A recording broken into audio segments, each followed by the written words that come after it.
နှလုံးသွေးကြောကျဉ်ရောဂါရှိသူများသို့မဟုတ်ကြိုတင်ကာကွယ်လိုသူများအတွက်အစားအသောက်ဆင်ခြင်ခြင်းသည်ဆေးစွမ်းကောင်းတစ်လက်လိုပင်အရေးကြီးပါတယ်။နှလုံးကျန်းမာရေးကိုအထောက်အကူပြုစေမည့်သဘာဝအစားအစာများကိုဖော်ပြပေးပါမယ်။အစိမ်းရောင်ဟင်းသီးဟင်းရွက်များဟင်းနုနယ်ကိုက်လန်ကော်ဖီထုတ်စသည့်အရွက်များတွင်ဗီတာမင်နှင့် nitrates ကြွယ်ဝစွာပါဝင်ပါတယ်။ယင်းတို့ဟာသွေးပေါင်ချိန်ကိုထိန်းညှိပေးပြီးသွေးကြောနံရံများကိုကျန်းမာစေကာသွေးကြောများပိတ်ဆို့မှုကိုလျှော့ချစေပါတယ်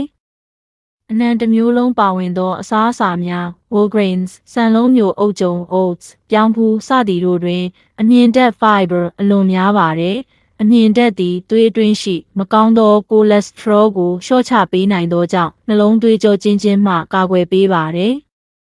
အဆီများသောငါးများ fatty fish ဆယ်မွန်ငါး salmon မက်ကရေငါး mackerel သို့မဟုတ်မြမရေချိုငါးအချို့တွင် omega 3 fatty acid ကြွယ်ဝစွာပါဝင်ပါတယ်။ငင်းသည်သွေးကြောအတွင်းရောင်ရမ်းမှုကိုလျှော့ချပေးပြီးသွေးခဲနိုင်ခြေကိုနည်းပါးစေပါတယ်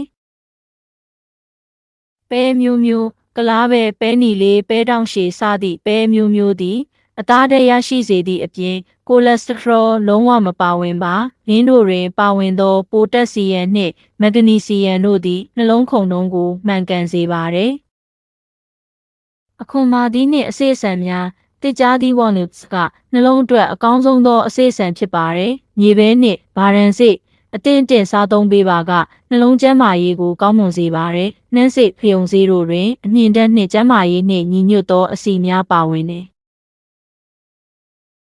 ကြက်သွန်ဖြူနှင့်ကြက်သွန်နီကြက်သွန်ဖြူတွင်ပါဝင်သောအော်လစင်ဓာတ်သည်သွေးကြောများကိုကျယ်စေပြီးသွေးလည်ပတ်မှုကောင်းမွန်စေပါတယ်။သွေးတိုးကျစေရန်အတွက်လည်းများစွာအထောက်အကူပြုပါတယ်။သစ်သီးဝလံများစတော်ဘယ်ရီဘလူးဘယ်ရီတို့တွင်ဓာတ်တိုးဆန့်ကျင်ပစ္စည်းများစွာပါဝင်ပါတယ်။ထောပတ်သီးကနှလုံးအတွက်ကောင်းမွန်သော monounsaturated fat ပါဝင်ပြီးကိုလက်စထရောကိုလျှော့ချစေပါတယ်။ပန်းသီးနှင့်လိမ္မော်သီးတို့တွင်အမြင့်တက်နှင့်ဗီတာမင်စီကြွယ်ဝပါတယ်။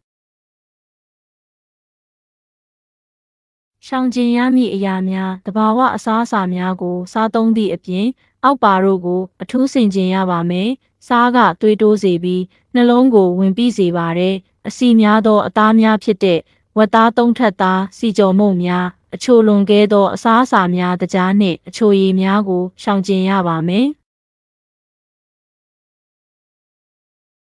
အစားအသောက်ပြောင်းလဲမှုမပြုလုပ်မီမိမိ၏လက်ရှိကျန်းမာရေးအခြေအနေပေါ်မူတည်၍ကုသနေသောဆရာဝန်နှင့်တိုင်ပင်ဆွေးနွေးရန်လိုအပ်ပါတယ်။